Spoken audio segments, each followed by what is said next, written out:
Hello, fellow classmates. I'm Courtney Ferguson, and even though my chosen discipline was game writing, I love Fallout too much to pass up on a chance to create my own concept on their graphic novel. So I've created Vault 30, a vault buried in time. Until now. Our main guy is Nathan Hennessy, not Drake. He's a quiet guy who used to work at Robco. He's about 6 feet, average build, dark brown hair, and light brown eyes. He's a good guy, just a secretive one. And then we have Kara O'Reilly. She's a tiny thing, only about 5 feet tall. She has a cute little face with big green eyes. Her friends called her Red because of her bright, wavy scarlet hair. Her happy, caring nature led her to being a nurse. Two people, Nathan and Kara, wake up in Vault 30 with no memory of how they got there. They walk out of their rooms and find a projector, ready for them. It explains to them that this vault has everything that they need: food, water, protection, even entertainment. They feel at ease. They feel safe. Until the final slide.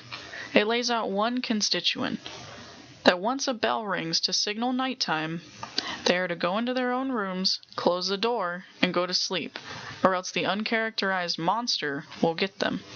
And at first, they comply with no issues. This one rule was easy to follow. Nothing really limited their freedoms. They enjoyed each other's company every day for a few weeks. Kara talked about being a pre-war nurse, and Nathan explains his job as a factory worker at Robco. Kara even gets better at cooking. And every night, when the bell chimes, they retire to their rooms and keep them closed, just as told.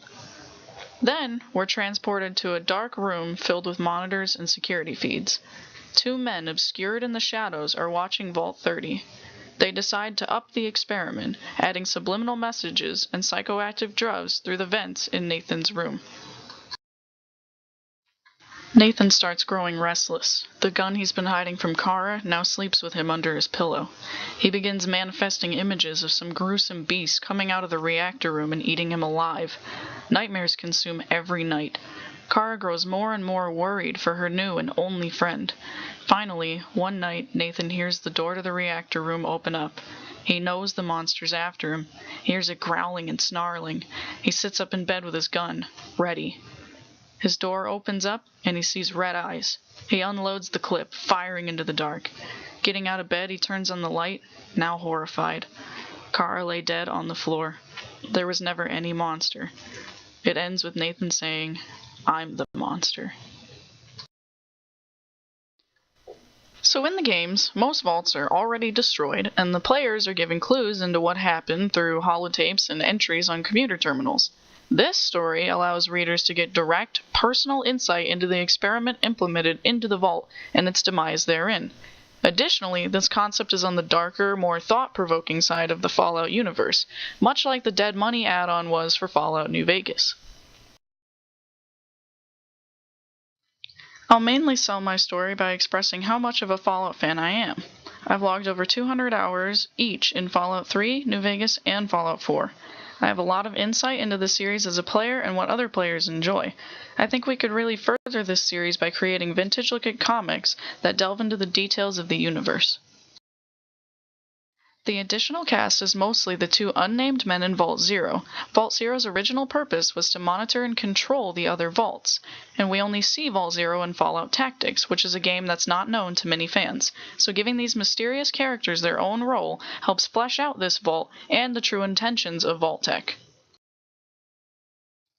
Simply put, my logline is: the two residents of Vault 30 try to live peacefully with an unknown monster in the reactor room. The two unnamed men could return for later graphic novels and eventually get their own issue. Shirts or jackets could be made with Vault 30's logo on them. Easter eggs could also be planted in upcoming games, since Bethesda's famous for that.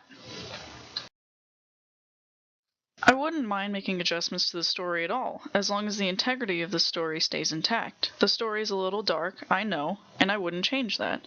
However, I'd gladly add humor to break up the seriousness if need be.